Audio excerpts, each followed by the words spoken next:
Welcome to the MMA Outsiders Podcast with Andrew Pearson and AJ Hill.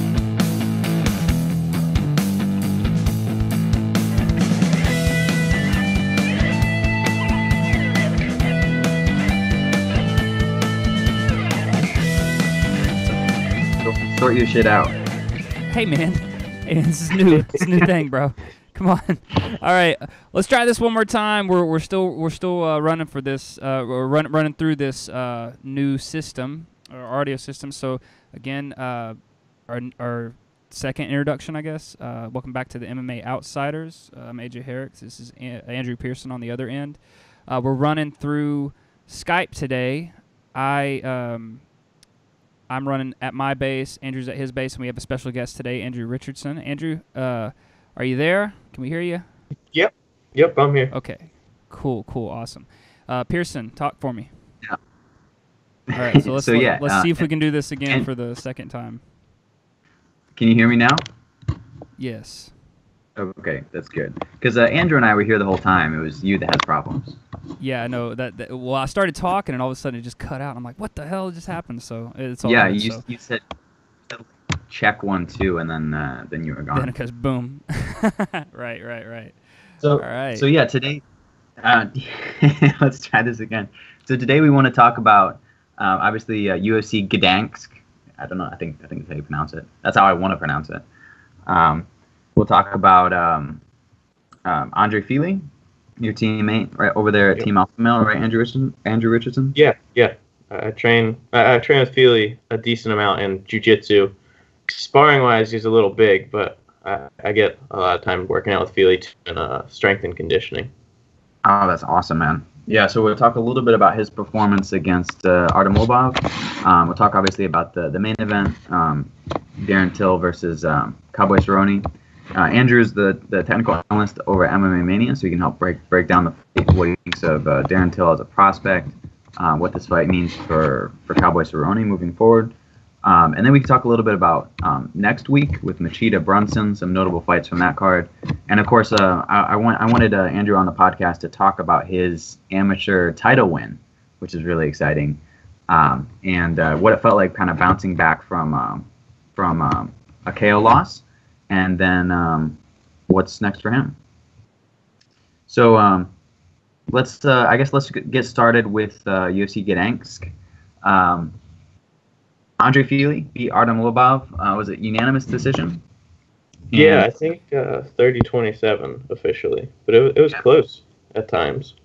It was it was a good fight. Artem Lobov, he's tougher than he would first appear. He's been improving a lot, but Andre Fili came through. Now, Andre Fili is one of those guys that you feel like he could break out into being just a super legit contender at any point. How is he feeling in terms of like his kind of place in the division and his skill set? Is it because if you're a fighter and you hit some rough spots like that, what's it like mentally, and how do you continue telling yourself, I'm going to be the best in the world and I'm going to be the champion? I think that's a good question, because I think a few fights ago, if my memory is good, I think it was after the Jacare loss, Fili was, down. I'm told after the fight, just because no one wants to be like the middling fighter. That was, I think, it was a really big opportunity for him. So when he came up short, Jacare's top guy, he was pretty down, but he bounced back pretty fast mentally and was in the gym right away. And I think now he's talked a lot about finding the love of the sport, and I think that's part of that is just getting it back to basics and recognizing that if you just perform well and win fights, and find some consistency in the division, everything else starts to come together. So I think he's got a positive outlook. It's just featherweight's a tough division, and he's fought some tough guys in it. So yeah, it's tough to make room. Really deep division. So you said you trained like jiu-jitsu with him quite a bit, and he's a really good grappler, like offensively especially. He's got a great takedown, great leg, and in this fight you saw that. You also saw his striking. Landed a nice head kick What can you tell us about that head kick setup from a Man, that was clean. It honestly surprised me that Lobov got back up from it, because it was the way he set it up, he was in a set stance. And if you watch how Andre fought for most of the fight, he was moving his feet and jabbing and, making Lobov pay for his shorter reach. And in that setup, he set his stance still and then hand fought and threw the kick. And when you set your stance like that, it's the hardest way you can throw the kick. If you throw a high kick while you're moving your feet and circling around, you might not have that power on it. But he hit it clean and he loaded that kick up, and Lobov still got up. So, I mean, you got to give the guy credit for that. It should have been the end of the fight. Yeah, he's incredibly tough. Like, you can't watch Lobov fight without coming to the conclusion that his chin is made of granite or something. I think Lobov has done well to make the most of limited athletic ability. He's not the fastest or best built guy for the sport, but he's still tough and hangs in there better than a lot of people would expect. Yeah, he does. I'm glad you brought that up, because like every fighter has like a different mix of skills and talents. So someone like Lobov has to rely on his chin and his toughness. And for someone like Fili's got like a really potent mix. Like, he's got a lot of really good things working for him. His movement is excellent. Has a little bit. I don't want to say Dominic Cruz, because I know at Team Alpha Male he's not the most popular guy, but a little bit like that high movement style, that like outside striking. But he also has really good wrestling. Is it just a matter of like finding the style or the way to put those skill sets best to work in the octagon? I think that's a good way to put it, because I think coming up, Fili didn't have that kind of outside movement style. Like, even if you watch his debut, he just walked that guy down and threw combinations, and he relied on his toughness and natural power, and he just massacred the guy. And, at a certain level, that stops working. So you have to develop a more technical approach, whether it's, he likes the lateral outside game, which fits his body. So I think he's kind of having the world. AJ, how much did you miss? No, I didn't miss that much. We cut off when you started talking. It just cut off like 5 seconds ago, so we're good. I have no idea why this is keep cutting off. I don't know if it's a volume issue. Like I said, we're still trying it. So next time it cuts off, I don't blame you for trying to get off the call. So real quick, let me ask you this: what did you take of the whole Conor McGregor thing going on? I know the ref kind of stopped the fight there for a second to tell Conor to sit down. How was that playing out in your mind? Were you thinking it's kind of circus-esque? Honestly, I thought the funniest thing to me was right when Mark Goddard called a stop to the bout. Andre and Lobov both look at each other and like, what's happening? Are you okay? Did I eye poke you? Like, did I hit you low? Are you okay? What's happening? And they just both looked like with the greatest confusion and like, I wonder what's happening. And then I was confused too. I didn't see anything happening. They were pretty much just in guard and not that much was going on when he called it. And then they run over to the side and McGregor's getting pushed back to his seat. I mean, there's always a lot going on in a fight. I'm not sure how much, an outside cornerman has an impact on either guy. Right. But it's good from the point of it draws a few more stories that, a few more people see the high kick and know Fili's name, hopefully. But for sure. Yeah, I mean, that was a beautiful high kick. High drama. Yeah, for sure. So again, if hey Pearson, what do you think if this cuts off again? How do you want to work this thing? Because like I'm kind of worried about it now. So we'll just I'm also recording on this end. So you are recording? Yeah, it's not going to be the same quality, but if we end up needing a backup, I have one. So what you're telling me is you're thinking ahead. Yeah, for once. It's rare for me. Right. But okay, fair enough. But yeah, so I guess we'll just if it ever does cut off, we'll just use it as like a transition. We can talk about something else next. So I guess let's talk about the main event. How about Darren Till? Yeah, real quick, Darren Till he went to Brazil for a little while, right? And did he study Muay Thai growing up, or was he more of a boxer? Or how did that work out? Because his stance was very interesting. Because it said he had like a Muay Thai background, his stance is very, very sideways, more like almost look karate-esque, right? Yeah, like it just is weird for me because usually you're standing more square, and like if you're more of a Muay Thai fighter, you're standing square because of the body kicks. But he was very, very sideways. This is very interesting. So what is his background before moving to Brazil? That's a great question. I honestly I watched a couple of his fights before this because I was like, who the hell is Darren Till? But I don't know a whole lot. I know he did train in Brazil a lot. I wanted to hear his Scouser Geese, his Liverpool take on Portuguese. We didn't get to hear that because him and Mike Perry ended up shouting at each other. But Andrew Richardson, what can you tell us about his background as the technical analyst here? So I couldn't find a ton when I had to write the article about him, but so from what I read, he was competing a lot in professional kickboxing and professional Muay Thai in England as like a teenager. And it listed him on Wikipedia. Now, I don't know how viable this is, and I don't know what it really means in terms of competition, but it lists him as a K1 European champion. So he has some type of professional kickboxing background. And then what happened was he got in like a bar fight or some kind of altercation and got stabbed. And it was a couple inches from an artery or something. And his coaches basically advised him to go down to Brazil and teach Muay Thai and use that to train yourself. And that's when he transitioned into MMA. It's funny. I lived in Ireland for a little while, and boxing. I mean, I met everybody. Everybody boxed. Like literally every person I met boxed. There's not really a lot of gun violence where I was at because guns are outlawed. Usually you find a lot of gun violence other places, but I had a friend that was a boxer as a youth, and he was really good. He would train with some of the gypsies around that area, and he told me a similar story. Like he got stabbed and had to take off for a while, but he got stabbed and had like several times got a collapsed lung. And I mean, it's just crazy stuff. You don't really think about that, but it was, again, he was at a party at 16 years old, gets stabbed, and boom, like it's very strange. I don't know, but in there's areas you see a lot of more stabbings, bottlings is what they call it. Like they'll hit you in the head with a bottle.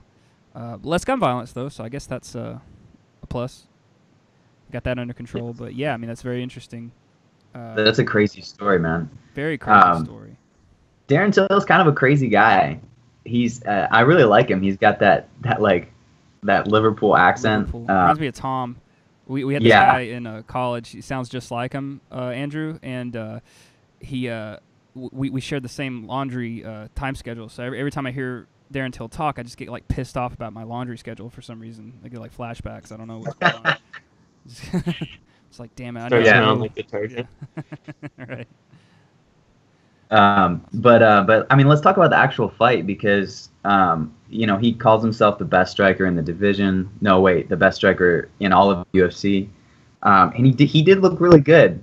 He had that, he fought really long, first of all. The official stats were his reach was like 1 inch more than Cowboy's, but he seemed way bigger in there. Is that, and again, this is a more technical question, is that just because of the way he fought, like his stance and his straight punches? And to me, it seemed like he had some new wrinkles, like the pressure he was putting on Cowboy, backing him up the fence, taking away his space. That seems new for him, doesn't it? Yeah, so I think the Cowboy fight was a lot of things coming together for Till. So in terms of size, it's definitely the biggest he's ever looked. He's always been a pretty tall and lanky fighter, but I think it's clear for this, main event, big opportunity. He took his strength and conditioning program a lot more serious, or just did a lot more work in that area because he was a lot bigger in terms of muscle. It was pretty obvious that he had worked in that area, and I think that attributed to how much bigger he looked than Cowboy. And then in terms of using his range, I think it was just he's always used feints to draw out his opponent's punches and then counter them. It's the, classic McGregor approach that he's known for now. And it's worked well for him. But I think in this case, he realized, Cerrone's never liked guys that shoot straight, hard punches down the middle. And the other half of that is Cerrone's never liked to be pressured. So I think this was more Till adjusting to his opponent. And, he's chased guys after he's rocked them before, but this was definitely the most measured, consistent pressure he's put on a fighter. And he still worked his feints into that super well. So that's an impressive display for him.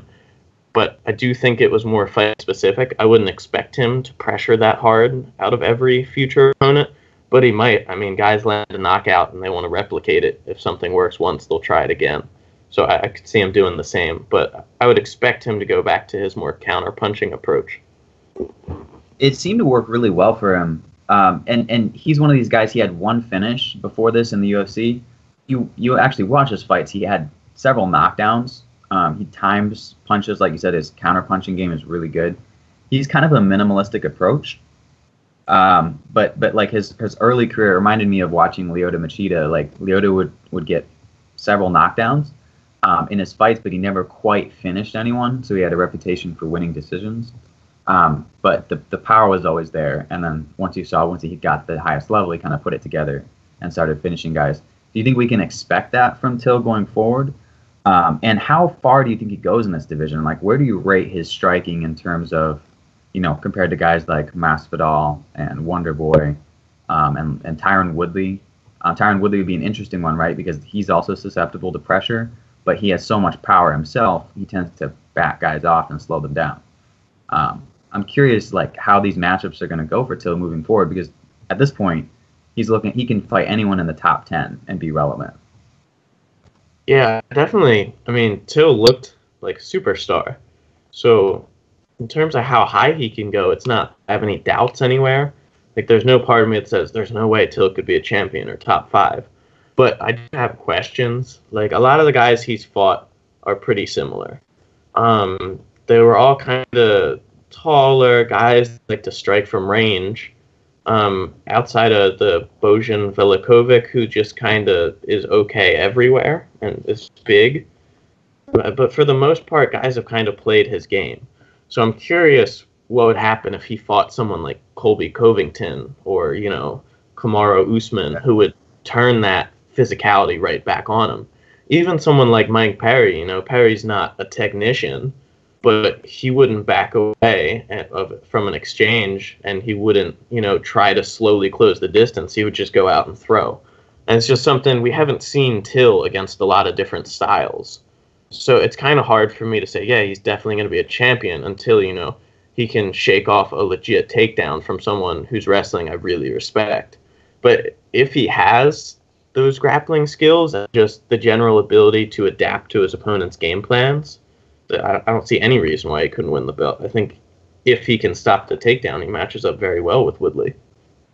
Yeah, that's a good point. I mean, Cowboy shot a couple of takedowns, but he looked undersized. Like he was getting out muscled. The other thing we haven't seen is him be dominant over the course of several rounds.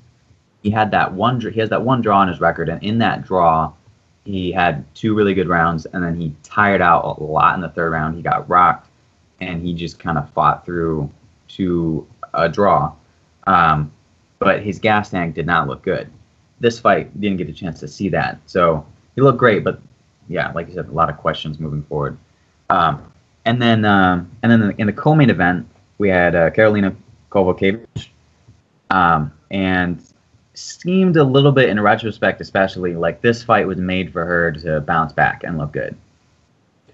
Yeah, I mean, that's pretty much what I wrote in the lead up to. It's just the girl, the Jodie Escobar, was obviously very tough, and she showed some, her hands looked all right. She moved well. She threw some good combinations, but she was a lot smaller, and it was pretty clear within a couple minutes that Escobar didn't have the power to hurt Karolina. Karolina walked through some like overhand rights that landed perfectly, and there wasn't the slightest sign of impact. Her head didn't even. And that she wasn't going to take her down and submit her. And at that point, your only chance to win really is volume, and Karolina's throwing like 80 punches around. So it was pretty obvious 2 minutes in that things weren't going to go well and that Carolina was going to get the win she needed. So I think that's pretty much what it was for. It did make me want to see the fight she called for, which is Jessica Andrade versus Karolina Kowalkiewicz. And it's a great matchup. You got to favor Jessica Andrade, but they're both really high pace. They're both really high output, and they're both really tough, especially in the clinch. How would you see that fight going? And should it be 5 rounds between two cardio machines?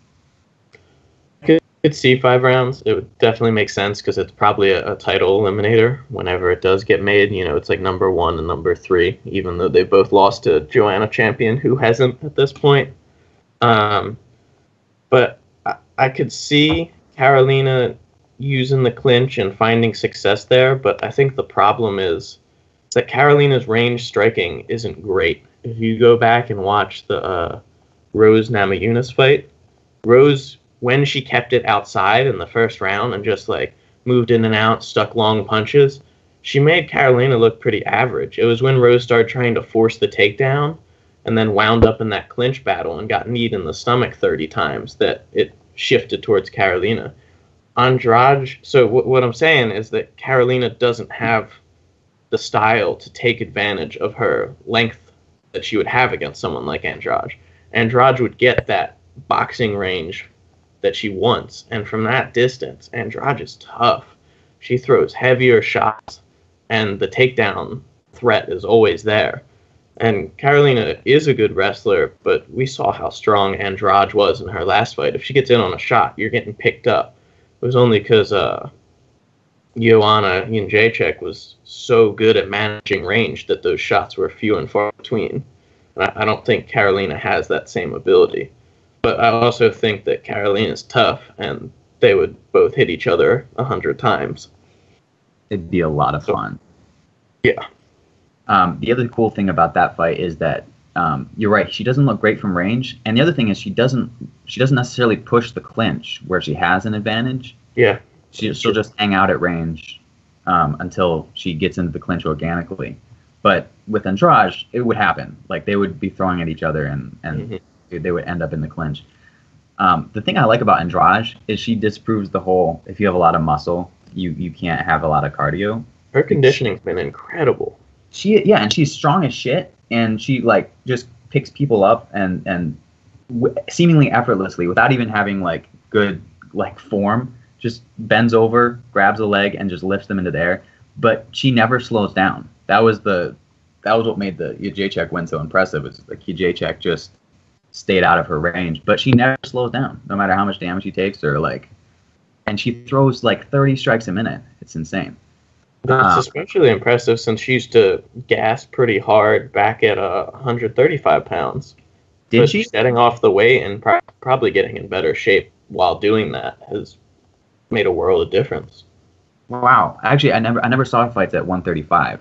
So all I've seen from her is just like this endless gas tank.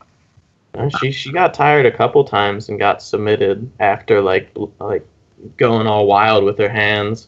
She fell into I can't think of her name right now, but still a reasonably top bantamweight, fell into a triangle choke. Like she looked good there and she was young, but I didn't have any expectation for what she's been able to do at strawweight. Yeah.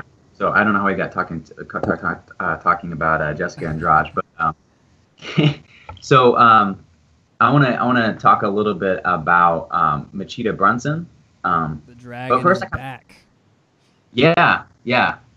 And he's getting older now. So what can we expect from Machida, and what can we expect from Brunson? So Derek Brunson gets a lot of shit for running into Robert Whittaker's punches in that like wild 1-round fight they had. So you could see him doing that against Machida, right? But he also almost knocked Whittaker out. Like he looked like he was going to finish him at points in that fight. Do you think his like raw aggression is going to work for him here, or is Machida going to be able to make something happen? You know, this whole fight is a really tough one to analyze just because I can see it go so many different ways. Because, you know, for Brunson, he does occasionally dip into that, I'm just going to knock you out. And he just runs at you, and he throws heavy shots, and you have to survive for 3 minutes like Whitaker did, which is not an easy thing to do. Because Brunson, he's not an easy guy to knock out either. I mean, Whitaker hit him with a long combination and a high kick and all this other stuff, and it was after Brunson had gassed himself out trying to knock him out. So just landing, you know, Machida's ideal clean left hand as Brunson pushes in might not be enough to just stop him. He might just keep throwing after that. And then, you know, on the other side, you have Brunson, who sometimes fights more methodical. Like last time out and against Silva, he set up his punches. He didn't just lunge in. He was still aggressive when he found his moments, but he fought Anderson and didn't eat that many counter punches. Most of the shots he took were kicks from the outside and then some clinch every once in a while. And, you know, Anderson's reasonably comparable to Machida. They're teammates, both counter strikers, both southpaws. So I could see it going a lot like that fight. And then you just don't know how Machida's going to look after 18 months suspension and probably 2 years away, I'm guessing.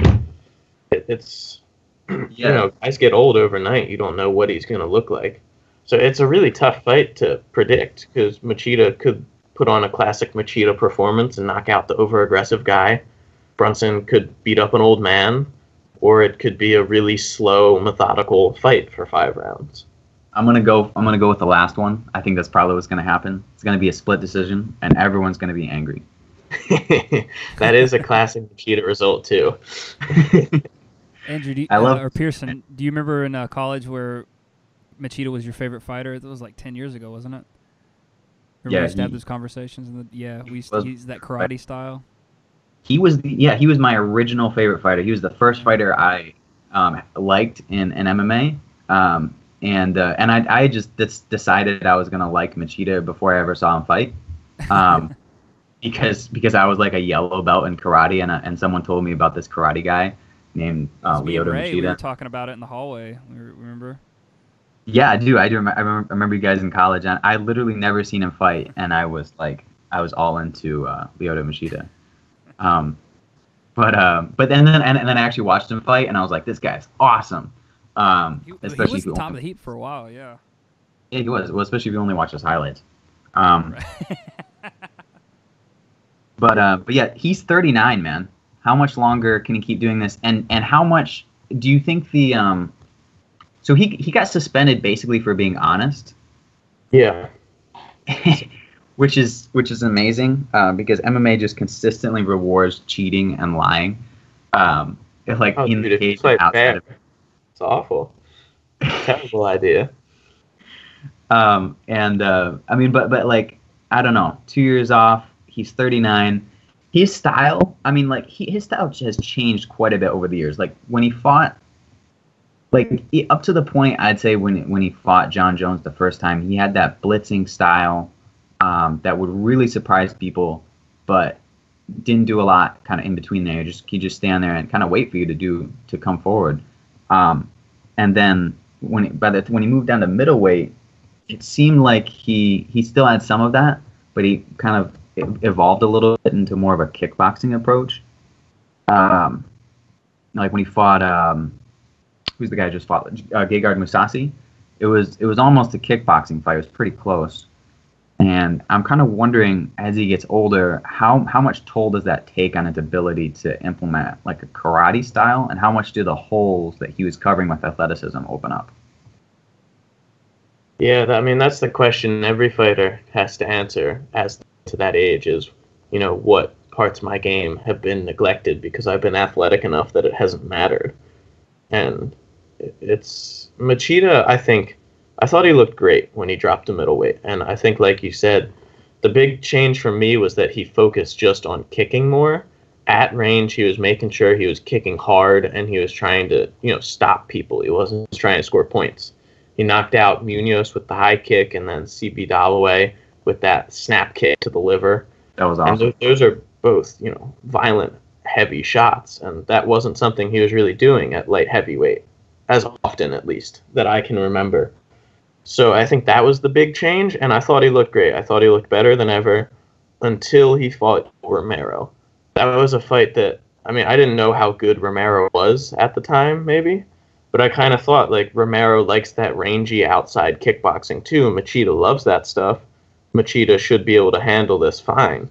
And then, you know, Romero came out and just blew past him just easily. Never looked in any sign of trouble. Just chose when he wanted to attack and then did big damage. So I don't know where Machida goes from that loss before the suspension and everything. So to me, it's definitely, you know, a crossroads fight, and it's hard to say how he'll look. Yeah. So yeah, Andrew, that's very good insight onto that fight. But we also have a co-main event with Damian Maia and Colby Covington. How do you see this playing out? Do you think it's a good matchup for either opponent or either one of those individuals? It's fantastic matchup. It's fantastic matchup. It's got to be. I'm sorry, I thought you were talking to me because I forgot I abdicated. You're Pearson, remember? No, Andrew's Andrew, and you're Pearson. Yeah, because he can beat me in a fight. But before Andrew dives into his analysis, I just want to say this is an amazing fight, and it's also like the worst fight ever for the Just Bleed fans. Right. All right. Yeah, because they're both submission guys, correct? Yeah. And like Colby Covington is just boring as shit. All talented as shit, but just boring as all get out. Okay, so a couple of things before I get into my analysis. Because on one hand, I'm a huge Maia fan. I love how that guy fights, and I love his jiu-jitsu. How can you not? Just how perfect he is on the ground. You know, he's classic jiu-jitsu. It's the second he gets the takedown, he's immediately working to pass, immediately working to a dominant position, and then he works to submit. And it works so often. I mean, his win streak before he lost to Woodley, it was as good as a lot of, you know, title runs. It was awesome. Yes. And then Colby, I feel like, has a bad reputation, and he definitely plays it up by, you know, goofily talking shit on Twitter all the time and earning himself more haters. But I feel like his boring thing is overblown, personally. Because Colby doesn't just take down guys and do nothing. Colby beats guys up. Like, he's not getting finishes, which is, you know, sucks, but he's also reasonably young in his career, so I think that could come. And now that he's almost at the point where 5-round fights are going to be a thing for him, that dude's gas tank is maybe the best in the division. He doesn't get tired at all, and he has a tiring style where he's just chain wrestling constantly, and that's miserable. And he doesn't get tired. And so you're right. He doesn't have that hold. He's not just holding dudes down like Ben Askren or something. It's actually a little bit. No, he beats people up. Like, if you watch the Barberena fight, and Bam Bam's a tough guy. You know, he's not a great defensive wrestler, but he's a tough guy. He's never out of a fight. Colby would take him down. He'd like pass the guard, get into a great spot, start elbowing the hell out of him. Barberena, being tough as shit, would somehow stand up. Then Colby would beat the shit out of him standing up, take him down, keep elbowing him. It was just 15 minutes of Colby elbowing this dude and kicking him in the body and, you know, right hook, left cross just over and over and over again. And Barberena didn't have a single good moment in that fight. He just got abused. And it wasn't amazingly fun to watch. But at the same time, sorry, I'm all congested, but it wasn't amazingly fun to watch, but Barberena didn't have a good time in there. It wasn't like, oh, I got laid on, he didn't do anything to me. It was, no, I have to go to the hospital now. That was a rough fight. Right. Yeah, that's true. How do you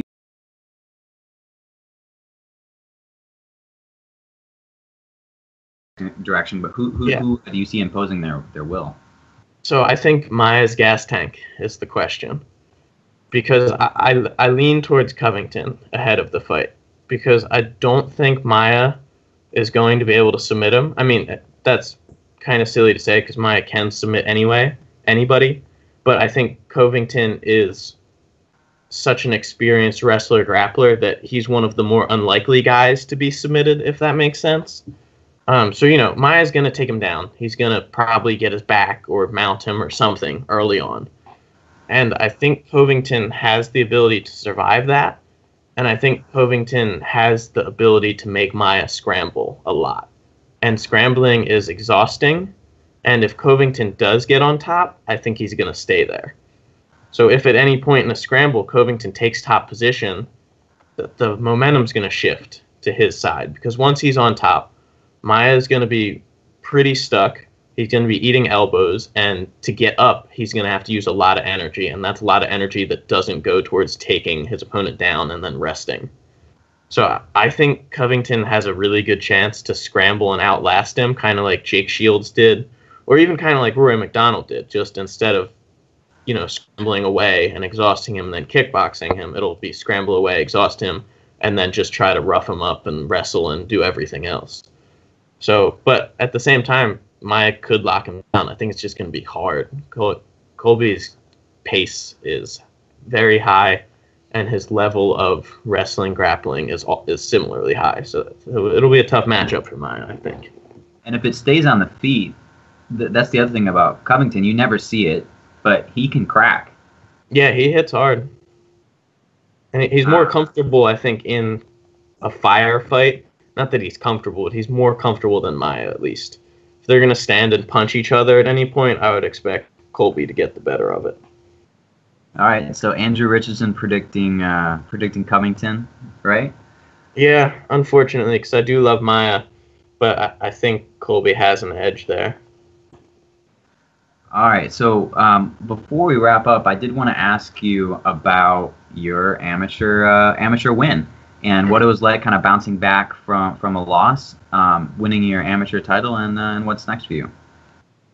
Yeah, so, I mean, after my last fight, it was just kind of, it was a weird feeling, just because on one hand, you know, I won the first round, and I felt like I had, you know, advantages in the fight that I could have done more with.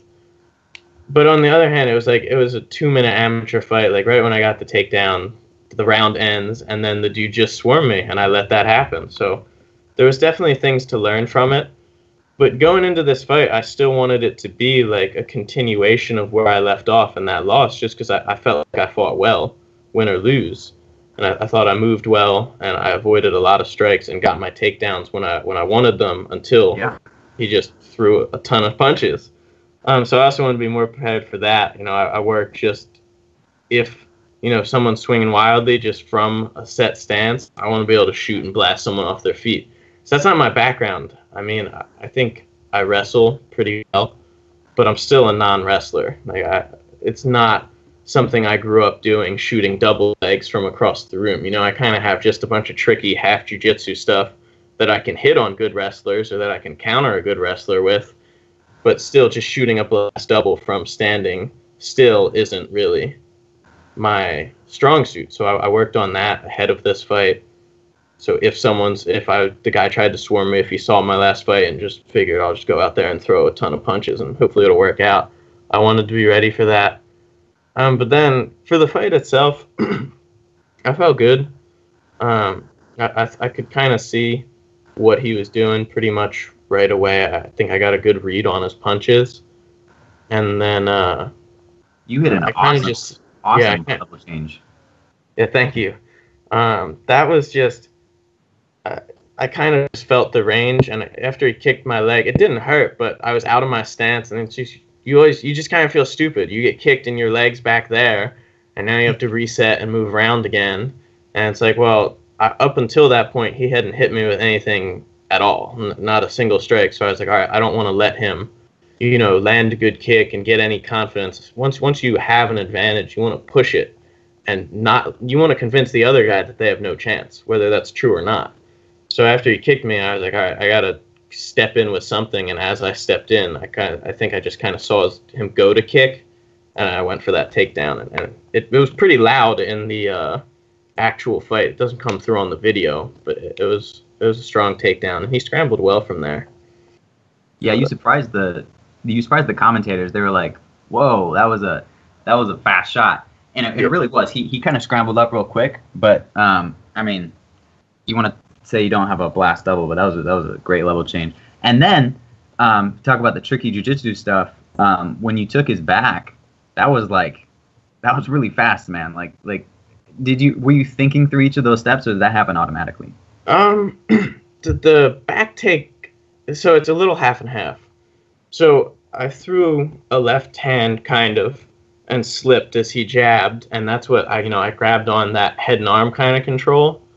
And when I jumped to the back, that was all kind of just reaction and timing, because taking the back is pretty much like 90% of what I do in the wrestling room.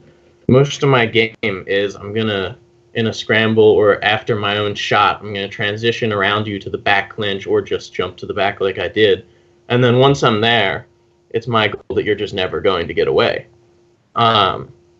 Obviously not always the case, but that's how I see it, is once I get there, you're there now. Like, I have your back, and until the round ends, until time's called and we switch partners, I'm on your back.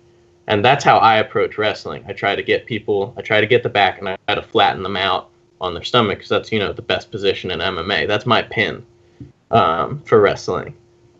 So once I was on the back, though, that was all I was thinking the whole time, because that's one of my most comfortable positions. So I was kind of testing reactions and seeing what I could do. So when I jumped onto the back, I actually still had one foot kind of on the ground. I had half a body triangle. I had my foot touching my knee, but the foot that wasn't across the stomach was still on the ground. So it was kind of trapped between the cage and just how I was standing. So it's kind of a weird spot. And that's part of why at one point he was trying to fight my feet, which is smart. But, the counter to someone fighting your feet is you just grab their face or grab their neck and make them switch what they're defending. So when I went to grab his neck, I kind of had a rear naked choke grip around the chin, around the neck, like reasonably in. It wasn't under the chin or anything, but just in a point where I could start squeezing and try to make it a real submission. Yeah. But without my legs connected, I think I would have fallen off, because he was doing the right thing. He was kind of trying to hula hoop me kind of defense, like turn in and get me to fall forward. So when I couldn't do that, because a lot of times if you can just jump on the neck from standing and just squeeze as hard as you can right away, it's the easiest way to finish it. If you look at someone like Charles Oliveira, he got Will Brooks's back. He didn't have a great choke. He just wrapped around his face and squeezed the hell out of it before Brooks was really ready to defend. So a lot of times that's your easiest way, is just right away, as they're still uncomfortable in the position, things aren't settled, just grab the neck and squeeze. So that was my first, hope, was that it would just be done there, because that'd be nice. But when that didn't work, I do a lot of that trip behind the knee from over-under. Normally I do it from the back clinch, like just standing in the clinch with like a tight waist, put the leg in and block out one leg and then kind of hop back, which you see in fights every so often. But since I was already kind of in the back mount, just kind of adapted it for there and tried to kick out a leg, and that was enough to get it to the mat. And then from there, once I was actually on the ground, he just kind of controlled hands well, and like I said in my write-up, I didn't really have much of an offensive opportunity to fight through anything until he started trying to hit me, and then I just kicked him. At sort of illegal, maybe, I don't know technically. You heel kick in the stomach, they say you're not allowed to heel kick the kidney, I think. I don't know where your kidney is when I'm on your back in the middle of a fight. I'm just trying to kick you in the stomach. So either way, which is weird, because you can kick the kidney standing without the heel. But regardless of the weirdly complex rule there, I trapped his arm when he went to kind of block the kick. And then from there, once the arm's trapped, you can kind of just muscle it in and mean mug the face and just get the arm under. And they're in a pretty bad spot. Yeah, you got the BJ Penn / Captain America choke. Yeah. Or who did it recently? The guy that Josh Emmett fought in his UFC debut. I can't think of the guy's name, but he beat a guy. He beat Jake Lindsay. I remember the guy he beat's name. He heel kicked him in the ribs, and the guy tapped from that. And that was in the UFC. That was a couple years ago, probably. Oh, yeah, I vaguely remember that. What's the guy's name? I can think of everyone he's fought. He fought Damian Brown and lost a split decision. Either way, he did that. The heel kicks. It wasn't Joseph Duffy, was it? Wasn't Joe Duffy? No, it was John Tuck. John Tuck. That's the one. Yes. Right for Wikipedia. Hey man, that's my go-to, bro. I was about to do it. You were about to do that one? Oh man. Well, that's awesome. And like, I mean, great job bouncing back. You're planning on going pro next, right? Yeah. I actually just talked to I don't know, technically not my manager or agent, but just a guy who helps hook us up with fights in the local scene for the Team Alpha Male guys.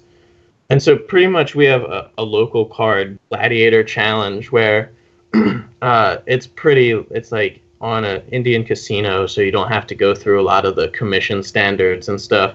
You don't have to pay $1,000 to turn pro.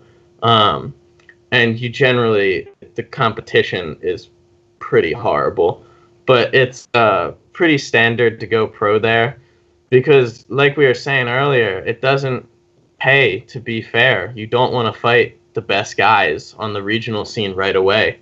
If you're going to get $100 to fight someone who's terrible or to fight someone who's great, you should fight terrible guys until they want to pay you $10,000 to fight the good guy.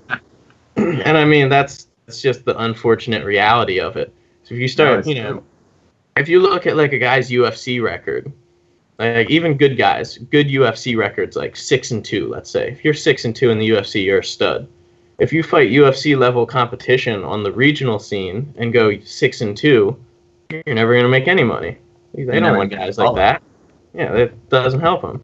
So you kind of have to fight some nonsense in the beginning, and that's looking what's next for me. Early next year, February, March, probably.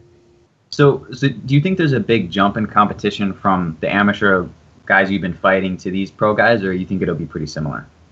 Not really. I mean, I've always, since I moved out to Alpha Male when I was 18, I've been training with pro guys.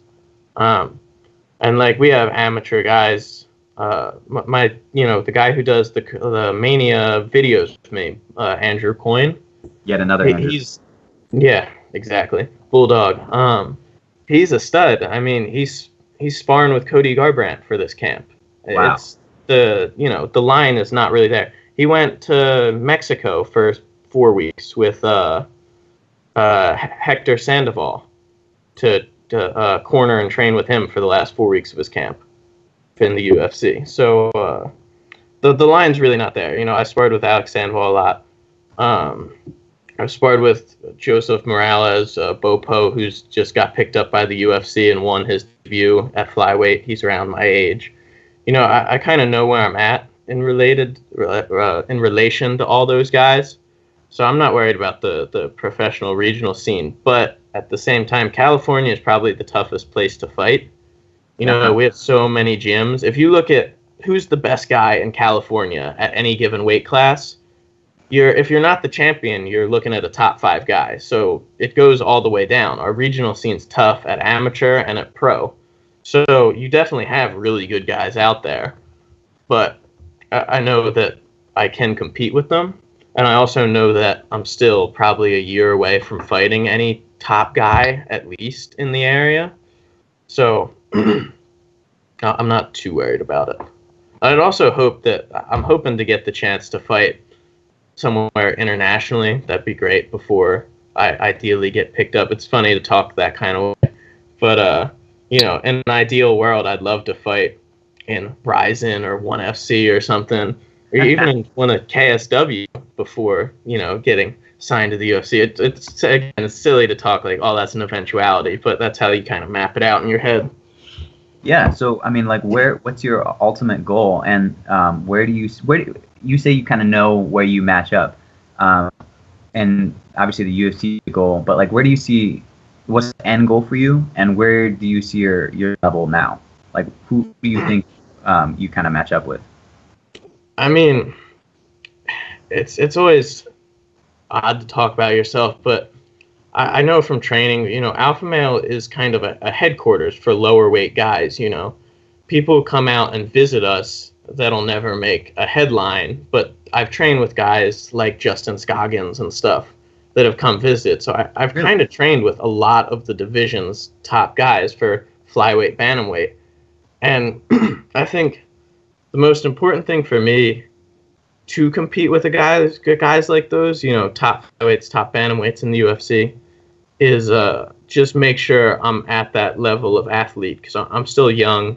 I'm not, you know, I'm not an instant natural like some guys are. So I want to make sure conditioning wise and, you know, strength wise as well, that I can compare with those guys, because I feel skill wise that I'm on their level from training with them. But in an actual fight, skill doesn't matter as much. It's conditioning. It's, you know, are you fast enough? Are you strong enough? So that's, I think, more than anything else, what I'm trying to make sure that I'm improving on, getting stronger, getting faster, being able to push a hard pace for 15, 25 minutes. So those are just some things that I'm hoping to improve while I fight regionally, as well as, you know, everything else. You're always trying to improve your strengths and weaknesses. But that's just something for me particularly that I want to be very good at by the time I hit a high level. Yeah, awesome, man. And like for you, I mean, obviously the UFC, do you see yourself a UFC champion, Andrew Richardson? I mean, see, I'm kind of a realist and an idealist. You know, I moved out to California, you know, at 18, pursuing a dream, which takes some level of optimism. But at the same time, you know, I think I scout fighters for a living. You know, I'm smart. I know a lot of guys don't make their dreams. You know, I see the, you know, you see the harsh reality for Donald Cerrone this weekend. Dude's been one of the best for years and years, and he just got flattened by some guy no one ever heard of, and that's fighting. So I think that I have the potential to get that far. But I also think if it happens, I'm not going to be, you know, Cody Garbrandt. I'm not going to go in at 10-0 and just massacre the champion. If I do achieve that height, I'll be, you know, someone more like Rafael dos Anjos, where I hit a strong run, the timing worked out for me, and, you know, I achieved that goal, that dream, all that stuff. But it's not going to, I don't see it as I'm just going to clear run to the top, baby. Beat up everyone all the way. It's not going to be that easy. Realistic optimism. I love it. Yeah. Something like that. And do you ever have like concerns long term with like CTE or anything like that, like taking you know, punches to the head? I mean, it's definitely something that I keep in mind. I try to limit my sparring. And the other thing at this point in my career and my life, I'm pretty selective who I'll train with. Like if I try to just avoid going with people I don't know. If it's an out of town, you know, top name that is a good experience for me, then great. But if it's just some random guy that looks like he wrestled 10 years ago and has no control of his body or abilities, yeah, I'll just walk away from him and say that I already have a partner. You know, you got to be careful in that regard from CTE perspective and from just, you know, tearing your knee or something stupid. Yeah. But sparring wise, I think I have a good mix where I get hard rounds without, you know, knocking my head in. It's more trying to maintain a high pace than really trying to get beat up. But beyond that, I mean, some of it's definitely you're going to get hit if your job is to fight. And from that end, I'm grateful to be, you know, 125, 135 pounds. I'm not getting hit as hard as a lot of people. Yeah. And I think because I've entered the sport pretty young, because I'm already, you know, at 21, I don't have any, I'm not one of those guys, he can't wrestle at all, he can't do jiu-jitsu, he can't strike at all. I don't have any major weaknesses that could, you know, have someone take advantage and just beat the shit out of me. Not saying I can't lose or get beat up or get caught, whatever. But I don't think I'll end up in one of those fights where it's just, oh yeah, 3 rounds, he got mauled. So I think that helps me. I don't think I take too much damage. I think defensively I'm pretty sound. But I mean, you just have to try to be smart and not get into stupid gym fights and just limit how much you spar when you don't have a fight. Because when you have a fight, you don't really have an option. So, I definitely keep it in mind and try to be smart. Awesome, man. Well, it's great to have you on. Speaking of stupid gym fights, I would love to have you on again before UFC 217 to talk Garbrandt Dillashaw. If you're down. The definition of a stupid gym fight. Exactly. So hopefully we can set that up. But Andrew Richardson, thank you so much for joining us. Thanks, brother. And we appreciate your time and your expertise. Of course. Oh, I got to give one other mention before we go from UFC Gdansk. Josh Emmett from my team dropped his guy 4 times. And I think since they instituted the new ununified rules, what do you want to call them? The new scoring system. We've had 2 10-7s in the UFC, and they both come from my team actually. Really? Emmett dropping that guy 4 times, and then a couple months ago, it should have been stopped. It shouldn't have been a 10-7 round. But Rick Glenn, when he beat up Gavin Tucker, and just the 3rd round, it was unpleasant to watch. But I think since they've instituted that rule change, there's 2 10-7 rounds, and they're both guys from our gym. So I just thought that was, it's a little random, but it's cool anyway. So yeah, shout out to Team Alpha Male. That's awesome. All right, well, Andrew, where can the people find you? All right, so I'm on Instagram and Twitter. Not that I tweet all that often, because sometimes Twitter makes me want to die. But I'm on Instagram and Twitter at Andy L. Richardson. And if you follow me on Twitter, you'll see all my MMA Mania articles auto-post. And you can also just go on MMA Mania and check out all my stuff there. If there's a fight week, I pretty much have a post up every day, and then the recaps. And, if you comment stuff and want to talk to me, I'll be there. Awesome. Yeah, so Andrew Richardson, great technical analyst at MMA Mania. Thank you so much for talking to us. Not a problem. All right, that was Andrew Richardson joining us today on the podcast. Special shout out to him and Team Alpha Male. Andrew, you had an interesting interview last Thursday that I was not a part of, but I was still there in spirit. Yeah, you sent me questions that I used, so I got to talk to Phil Daru, American Team I know coach. the questions that essentially you gave me credit for on the interview, right? I know that for a fact, right? Oh yeah, for sure. Definitely gave you shout outs for those. Oh, yeah. Did you really? Oh shit. You definitely hear that, but you know what? You don't need to listen to it. Just take it by faith. Okay. Okay. I'll take it by faith because that's how I operate nowadays. Fair enough. All right. I'll do that. So yeah. Anyway. Like any good atheist, just take it by faith. Right. A different kind of faith, right? Well, so anyways, we had to break this. Such a good interview that you kept him on there for a while, so we have to break this up into 2 parts. So at the beginning of this podcast, we'll include we included Andrew Richardson, but now we're going to put in part 1 of the Phil Daru interview with Andrew Pearson, who's the yeah, too many Andrews. But yeah, Phil Daru dropped a lot of knowledge in the first part of this interview. Talked about the how the difference between strength training for MMA versus bodybuilding, what good conditioning looks like for MMA and how it's evolved, and got into a lot of really technical stuff, like how to weightlift so you don't lose a range of motion or speed when you train for MMA. Talked about keeping athletes safe. Talked about different fighters, Dustin Poirier, Joanna Jedrzejczyk, and their training practices.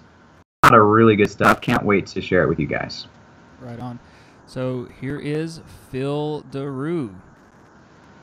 You're a busy man. Yeah, pretty much, man. It's like, where are you at right now? I'm in Houston, Texas. Oh, okay, so you're not that far from me. Yeah, you're in is it Coconut Creek, Florida? Yeah. I mean, as of right now, I'm about an hour north of that. I have my own private facility up here, but yeah, pretty much South Florida. Awesome, man. So I'm really excited to interview you. I think there's a lot that I don't understand, and I think a wider audience doesn't understand about strength training for MMA. Yeah.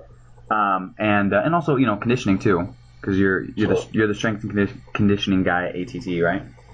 Yes. Now, I guess first, kind of give me introduction to you, to Phil Daru. I know you fought before. I know you're a power lifter. Very knowledgeable guy. I've listened a little bit to your podcast. Was it Fight Strength? Okay. Yep. Fight Strength. Yeah. We just started that about I want to say a couple months ago. But yes, doing well. Awesome, man. So, I mean, like, how did you get into combat sports, and then how did you get into, coaching and strength and conditioning? Gotcha. All right. Well, basically, I had played sports all my life. I was in combat sports as a kid. I did Kempo karate, and then I also boxed amateurly, like in high school, all the way up into college. And then I got a scholarship to play football for Alabama State. In the off season, I would just go ahead and do some amateur fights here and there. And then after college, I ended up hooking up with Dean Thomas, who's a UFC veteran. And he had his own satellite ATT school out of Port St. Lucie, Florida, which is like I said, like an hour away from Coconut Creek. Okay. And from there, I just wanted to really just train and compete because I was done with football. And so, yeah, I was going to actually box, but Buddy McGurk's gym is like in Vero Beach, which is like an hour and a half away. So it would have been a little bit too far for me. So I ended up going the MMA route and actually, at first I was a little apprehensive about doing jiu-jitsu and things like that. It was kind of like, I don't really want to do that, but I was more like a striker, had a karate background. So, transitioning to that was a little different. And so basically I ended up saying, forget it. And I started to do the grappling, do BJJ and wrestling and things like that. Became pro about a year later. And from there, I opened up my own private facility just to do just standard strength and conditioning. I started training my teammates and a couple of the well-known pros up here. And then from there, I grew my regular business, my gym business, from like an 800 square foot storage closet to 11,000 square foot like mega facility. Oh my goodness! And yeah, within like give or take within a year and a half, so it grew very fast. And all at the time I was actually finishing up my degree, and then from there I was getting certifications and things like that. So it was just a hectic time for me, man. I was just nonstop busy, and it's still busy. You know what I mean? It never really stops. But I mean, at the time, it was like sun up to sundown, same thing I'm doing now. And from there, the opportunity came about for me to go down to Coconut Creek because Dean actually had got the coaching spot down there now because of the Warrior leaving. And once that happened, they were looking for a strength coach, so I went down there. Basically like an audition, and I ended up training King Mo the Wall, Tisha Torres, Hector Lombard, Dustin Poirier that whole week. And they called me back. They remember me from me fighting there, and I used to come down there and spar and things like that, so they knew me. I was a familiar face, so that was another good thing. And then also having the MMA background, also with the science behind it and my education, it helped out pretty good. So after that, I just ended up basically going down there every day to run these guys through training sessions, and then probably about a month in, they gave me the full-time spot, and I've been there ever since. Man, that's awesome. What's your degree in, out of curiosity? It's exercise science and sports medicine. Okay, awesome, man. Yeah, so you really know your stuff. You've been doing this for a long time. I'm glad you boxed. I didn't know about that boxing background, but it makes sense because I've seen you hit pads and you're fast as hell. Yeah, I still got some pop in me. I'm like 70 pounds heavier. but yeah. Wait, how much do you weigh now, man? I know you power lift. Yeah, well, I walk around right now about 215, and usually I'll compete at 198, so I cut down a little bit. I got you. And I used to fight at 155, so I used to walk around like 170. What? So no way. Big difference. Yeah, man. Man. If you look at my old fight pictures, my old weighing pictures, I actually put one up on my Instagram the other day, and man, I look like a little kid, man. Just oh my goodness, almost like a Holocaust patient. I was like so emaciated, it was crazy. But now I'm eating and I'm lifting, and that's about it. Man, that gives me hope because I've about the heaviest I've ever gotten is 170. When I fought as an amateur, I fought at 155. And so that gives me a lot of hope, man, because you're a big dude. How tall are you? I'm only 5'9", bro. Oh, really? Man. Yeah. Okay. All right. See, that gives me even more hope. Yeah, I know, right? Well, a lot of it had to do with me just kind of rebuilding my body after I retired from MMA due to concussions. I had about 8 concussions, and most of them actually were from football. Because growing up, I played football since I was 8 years old, and I could probably like count on my hands the number of times I've gotten rocked and like not knowing where I was. Oh, man. So yeah, so I mean, I was actually training for a fight. I was like 2 weeks out from this fight, and my training partner kneed me in the back of the head as we were rolling. And man, I was rocked, but I was like, I didn't come to as quickly as I used to. And I gave it a couple of days, and I went to the neurologist, and he basically stated if I keep going, I'm gonna have Alzheimer's by the time I'm 50. So they found traces of beta amyloid plaques inside my neurons, which basically eat away at the neuron, and you kind of just have that short-term memory loss and things like that. Luckily, I haven't had any signs of that, and I'm actually going for my PhD right now in sport biomechanics. So I mean, it's not really harming me too much. Hasn't held you back. But yeah. So I mean, after that, I was like, well, let me just build my body back up since I can't fight anymore, and I just started doing a lot of like hypertrophy work, bodybuilding. I actually competed in a bodybuilding show just so I could compete, and that was crazy. Let me tell you about that. But it was like standing on stage in front of a bunch of people in your underwear was kind of interesting. But I mean, it's not a big deal. I ended up competing, and then after that, I was like, let me get back into strength sports, and I did some strongman and powerlifting now, so just going about it. Man, so your background is in all the different things that people go to lift weights for.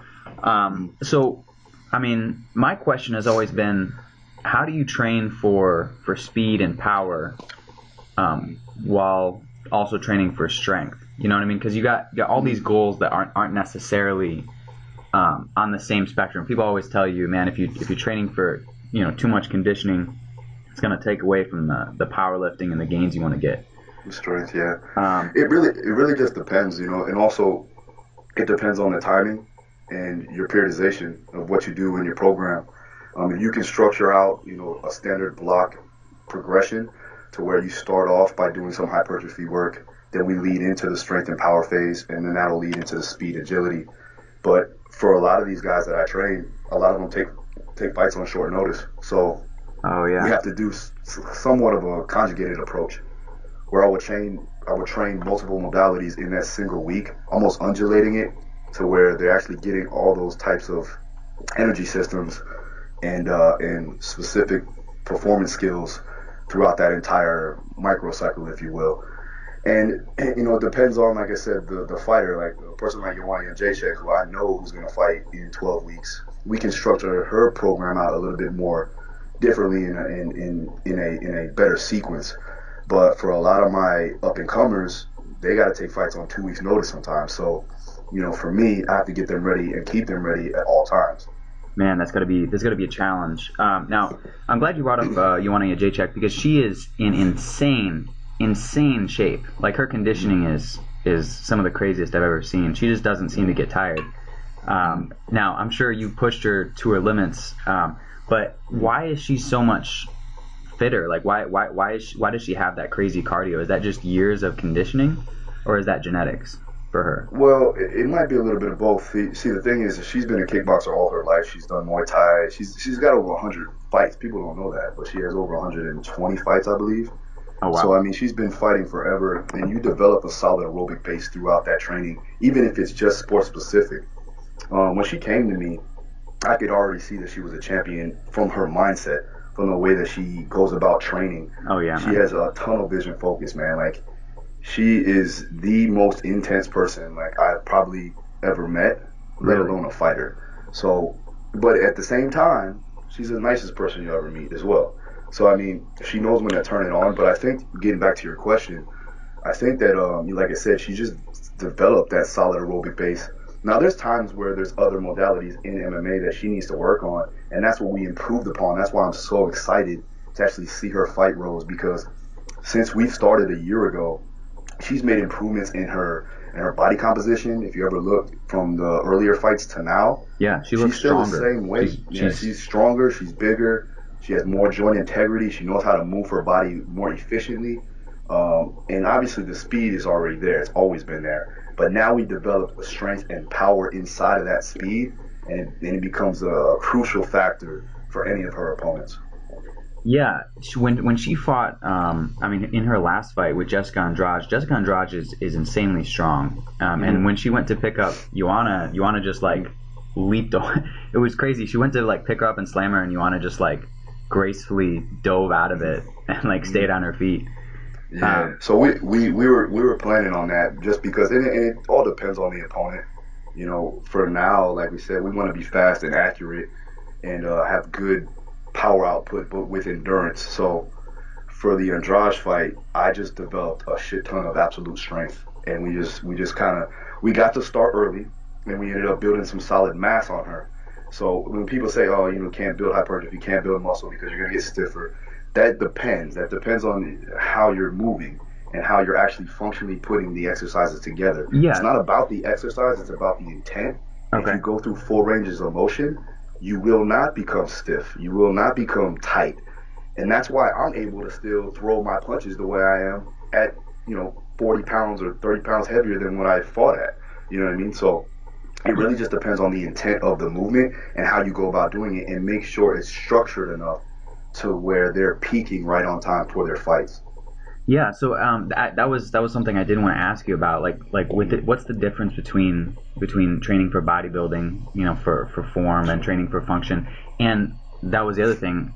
So you said full range of motion is important, but yes. Kind of dive into that a little bit and talk about the specifics of strength training without losing your speed or flexibility.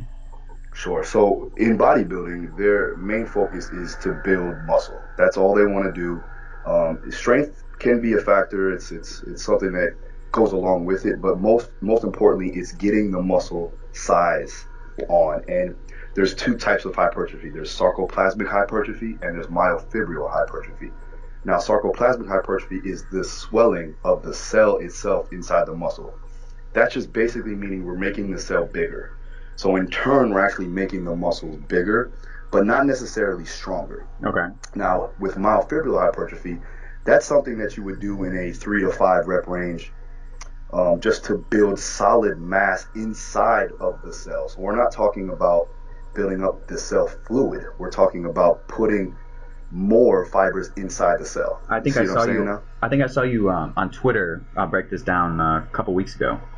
Yeah, I think somebody asked me about it, but that's basically what it is. And a lot of my guys, and I train bodybuilders as well, but all my bodybuilders are able to actually move on stage and move accordingly and actually still have some athleticism because of how we go about training.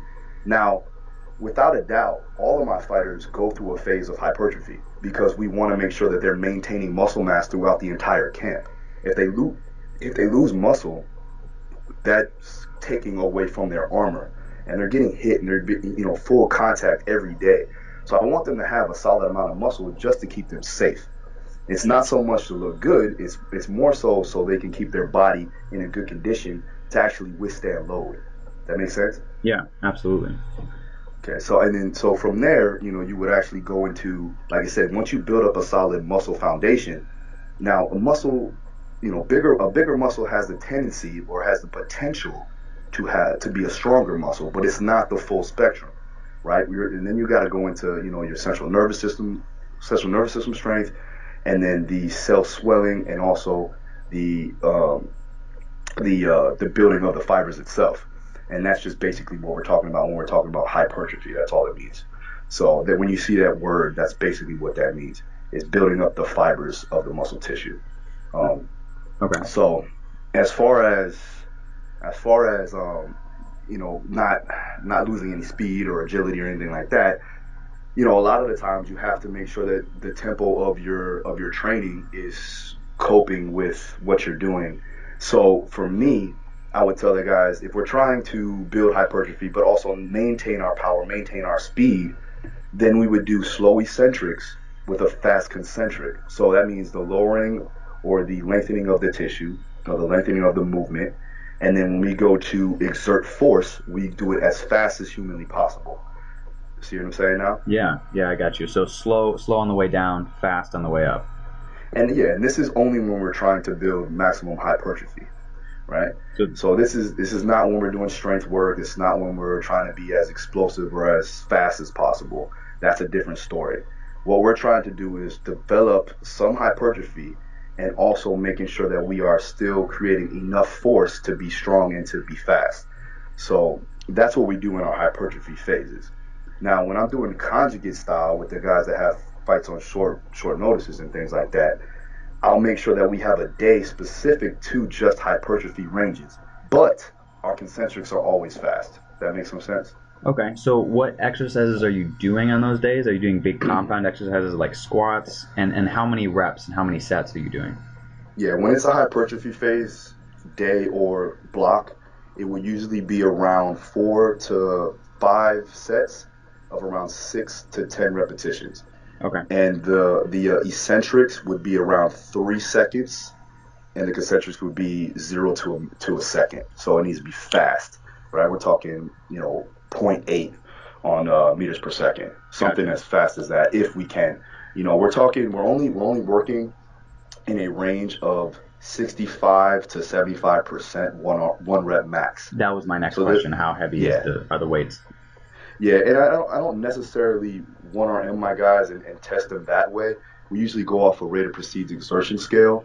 So basically what that means is it's easier for me to auto-regulate them. So rated precedes exertion, for if you don't know, is basically letting me know exactly from a scale of 1 to 10, how hard is that lift or how hard was that set.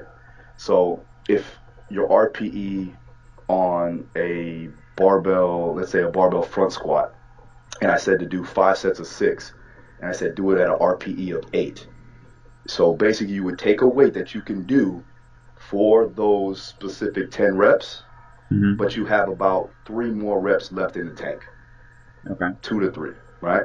Same thing goes for RPE 9, and you would have 1 rep left in the tank, and then RPE 10 would have no reps in the tank. So basically it means like 100% effort. That makes sense? And most athletes, especially professional athletes, know what weight that is for them. Well, here's the thing. Fighters in general, man, they're not as highly qualified athletes as people think, right? So for me, that's what a good coach is there for, right? To eye out exactly what's going on in that set, in that rep, right? So if I'm looking at a fighter and he's doing a rear foot elevated split squat and he's failing out, and we're supposed to be doing 8 reps and he's failing out primarily around 6 reps, I'm going to have to drop that weight down so we can get the amount of work capacity that we need to in that given set. You know what I'm saying? So if they're struggling at that, I know we're trying to get an RPE 8 at an 8 and he's struggling at 6, we need to back down the weight a little bit and stop having an ego-driven lift. Yeah. That makes sense, right? No, I've been guilty of that many times. Yeah. Like, I definitely think I can get this for 8, and then it's like rep 5, and you're failing out. And you got to remember also that these fighters are training so frequently and with high volume throughout the entire week. So keeping them ready to go is standard. Yeah, so that was my next question. How much? So a lot of fighters are training twice a day, sometimes 3 times a day. How much is too much? At what point? And is it different for each fighter? Is it different if they're taking steroids? I mean, at what point do you hit that overtraining, that maximum load they can do in a week? Yeah, well, it is all subjective depending on the person, depending on their physical background, and also depending on their schedule. So a lot of my guys are training 2 to 3 times a day, if not, at least twice a day. And for me, always making sure that we are testing each other throughout the day. So when they come in to see me, I'm always asking, first thing is I ask them how they're feeling, how did training go the week or the day before, or even what happened earlier that morning, because usually I train my guys in the afternoon. So if they tell me, and usually they tell me that, they're pretty honest with me at this point. But, some of them will try to push through it, and then I have to actually look and see. The way we can justify that or test that is in the morning, if their heart rate, the resting heart rate is elevated, that usually means that they're in a state of overtraining. Also, if their grip strength is lower, if they have a weaker grip, that's usually an indicator of overtraining. Also, if their coordination is off when we're doing our warm-ups, I like to see that when we're doing our dynamic stretches and things like that. If their coordination is off, if they're not firing on all cylinders like they usually are, that's an indicator that they also are overtraining. And also you can see it in their face, and that comes with the art of coaching too, is really being able to identify, how that fighter and that athlete is looking at that time. And there's other means of technology like an HRV monitor and like things like Omega Wave and Bioforce from Joel Jameson. These things are highly technical, and we could use those, but at the same time, when you have over 50 fighters, it's kind of hard to get them all to take 2 minutes out of their day and read their HRV monitor. So for me, I take it upon myself to actually go ahead and do it manually the old school way. But like I said, I would love to have those types of technologies at my disposal, but I can't at this point. Yeah, a lot of it's that I have experience, and you had a lot of experience. I mean, I went to a seminar one time taught by Eve Edwards, and yeah. Oh yeah, that's my boy. Yeah, and it was at Team Took here in Texas, and he took one look at me and he's like, "You're not a southpaw," and I was trying to switch to fight southpaw, and he knew instantly. He's like, "You're right-handed, aren't you?" And I was like, "How did you?" What? Yeah. I was amazed. Yeah. But yeah, it's that I have experience. Mm-hmm. So for sure, man. So I mean, I've also seen you advocate against long distance running, and I was curious about that because obviously the sport has evolved quite a bit. I remember in the early days, for like guys like Frank Shamrock, running was like revolutionary. All they did was roll and train and spar, and then they added running in, and it was like, oh my, it changed the game. And boxers often run, and I wanted to ask you if it's different in MMA. Or if you advocate like sport-specific training instead of running in all combat sports. Yeah, that's a good question. Now, and all of them are correct, to be honest with you. And what I meant when I wrote that article was that I'm not totally against LSD work. I'm not. I actually prescribe that on the out of camp. So when a fighter is out of camp, we need to build a solid aerobic base, a high enough VO2, that I would tell them to go run a 20, 30, even a 40-minute jog once we build up to that. And a lot of my guys, like Dustin Poirier, he loves to run. He loves to do road work. And even though I'm against it in camp because it puts a lot of stress on the ligaments and joints, I'm not going to tell that fighter not to go do something if he absolutely enjoys it and it puts him in a right frame of mind, especially in camp. So for me, I'm totally for it outside of camp. But then there's times with just like everything, just like our strength work, we need to periodize it, accordingly. So once we get into our camp, which is about 8 weeks out, that's when we want to start implementing more higher intensity interval style of conditioning, working aerobic, working lactic, and working alactic thresholds, because there's too many of different energy systems in this sport. So we have to make sure that we're getting all those aerobic capacities optimal enough for a fight. Now, with you were talking about being sport specific in their conditioning. I absolutely encourage that more so than I would with them doing it with me. Because at the end of the day, they're not going and running sprints in the cage. They're not going and rowing or doing a Bursa climber inside the octagon.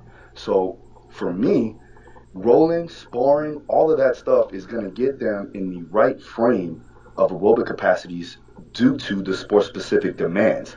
So if they can go ahead and they feel good and they can do, 15, 25 minutes of hard sparring, I know they're ready. And another thing is, I'm totally against trying to go overboard too close to the fight. What that basically means is, back in the days, I know people just say if you got a 10-round fight, you gotta spar for 20 rounds, or you gotta, you know what I mean? Yeah. Or you gotta do 6-minute rounds instead of 5-minute rounds. Why I'm against that is that if you do this so close up to the fight, you can do it outside, around, outside of camp, and even like 8 to 7 weeks out, I'm okay with that to build a base and to overload the processes, right? But if you do that as close to a fight as, let's say, around 4 weeks out and under, you're going to put your body or your mind in a slower state. So once you get into the fight, you're going to pace yourself like you're doing a 6-minute round. Yeah. And that's why we see guys starting off slow. I've seen that happen. Because they're pacing themselves. Yeah, they're pacing themselves according to what they're actually doing in the fight. Yeah, I've seen that happen with like amateur fighters, and they would just, every time in training, they would get overwhelmed because they would just have to keep going and going and going. And then you see it in the fight. They're not fighting at the pace they should be fighting at. Mm-hmm. Yeah. It's prevalent, man. It's been done that, and I've had to tell my guys this now, even recently. The good thing about being an American Top Team is that we converse as coaches. We converse with each other on a constant daily basis. So there's no like outside sources where, you know, some fighters don't have that luxury of actually being able to go to each coach and having each coach, you know, communicate within each other. So that's a good thing that we have. I'm glad you brought that up, because American Top Team is one of the top gyms in the world, might be the top gym in the world in terms of offering an all-around like coaching service. A lot of fighters training out of smaller gyms, like you said, they have to outsource aspects of their training. And you're saying when those coaches aren't talking to each other, sometimes you get coaches that might not understand what the other coaches are requiring, and you get overtraining or stuff like that. Yeah, most definitely. I think that's one thing that from an MMA strength and conditioning standpoint, and just MMA in general, we need to improve upon, because the wrestling coach is always going to try to work the fighter to its max effort. The jiu-jitsu coach is going to do the same. The kickboxing coach is going to do the same. And everybody's trying to get a workout in after their actually physical skill work. So when they come to the physical preparation or the strength and conditioning coach, usually the strength and conditioning coach is going to do the same damn thing. So that's why we have a lot of overtraining and a lot of injuries, a lot of non-contact injuries in this sport, which is it shouldn't be like that. It's unnecessary, and that it can easily be stopped through the lines of communication between coaches. Yeah, that makes a lot of sense. Now, just a couple other questions I had for you. One, weight cutting. So we've seen, and I know you talked about it in your podcast a little while ago, but we've seen a lot of extreme weight cutting examples recently, and fighters are mentally tough. They'll push through if they can. But in your opinion, would this sport be better? My question is, how much is performance affected by a weight cut? If you didn't have to cut weight, would you be a better fighter on the night? And so if we could eliminate weight cutting or get it to a minimum, would that be better for the health of the fighters, and would it be better for the sport? Most definitely. I think that when you cut weight like that, you're taking away a lot of your energy storages. You're taking away a lot of nutrients. You're not gonna. It doesn't matter how great of a cut you had.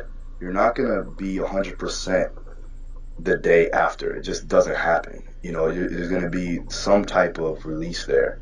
You know, it could be a 5% decrease. It could be a 20% decrease. Either way, you're not going to ever be 100% after a weight cut. Trust me, I know this. In general, I think that the sport would definitely be better off, but it'll never happen due to the fact that guys want to gain an advantage. Everybody's going to want to do it. And even if you have same-day weigh-ins, I guarantee you people are still going to want to cut weight. Doesn't matter, because fighters have a competitive edge.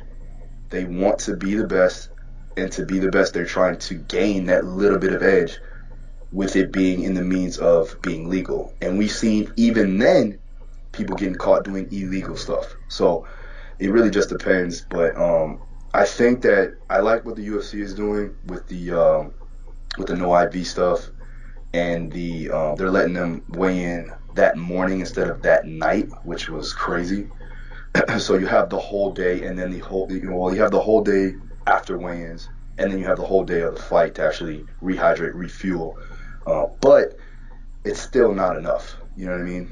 So some people have talked about, and I wanted to get your insight as a coach who does monitor his athletes' health and monitors a bunch of things going on with them throughout fight camp. Would it be possible to institute some sort of monitoring system the week of the fight to monitor their hydration levels and things like that to try and get the weight cuts to be less extreme? I think that has to do with the commission and the promotion. The promotion needs to put upon standards to actually help the fighters out to make sure that they don't have these. I mean, at the end of the day, if they don't step on the scale, they're not making any money either. Right. So if we can bring somebody in like they're doing with USADA, and actually test these guys throughout the week. Now I can do it as a coach, no problem. But you need an outside. I need an outside source because if I did it, even though I did it, it doesn't stop them from actually going on the scale. And not to say that they would do this, but fighters are going to be fighters, man. If I tell them you're not hydrated, if I tell them you're not getting enough sleep and you're losing a lot of nutrients, you're weaker right now. At the end of the day, they need to feed their family. Right. And my guys are all high level. Oh, so this is their life. And if I tell them not to fight, I'm not going to tell them not to fight. You know what I mean?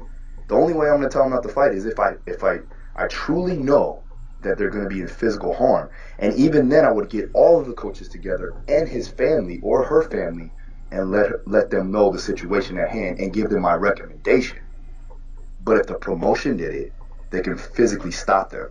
You see what I'm saying? Yeah. So you gotta have the because you're their coach. You know what I mean? It's you're looking out for them. You're looking out for their health and safety. But like you said, this is also their career. This is also their livelihood. Yeah.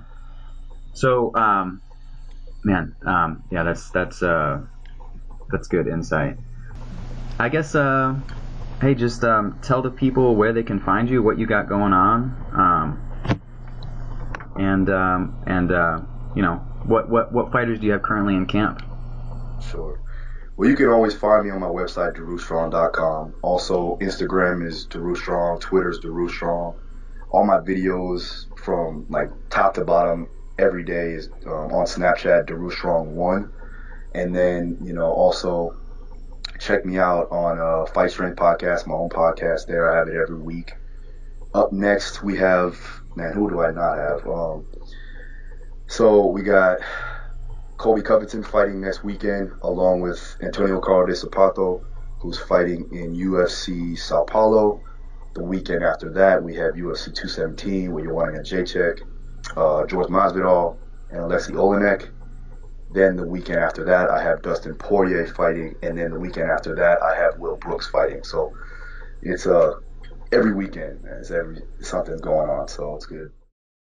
So again, part 2 will be next week. We don't have any guests scheduled for next week, but in a couple weeks we might have a very special guest. We're not going to really talk about it right now. We'll kind of keep that as a surprise. So Andrew, where can people find you at? All the maniacs can find me on Twitter and Facebook at Vorpality. That's VORPALITY.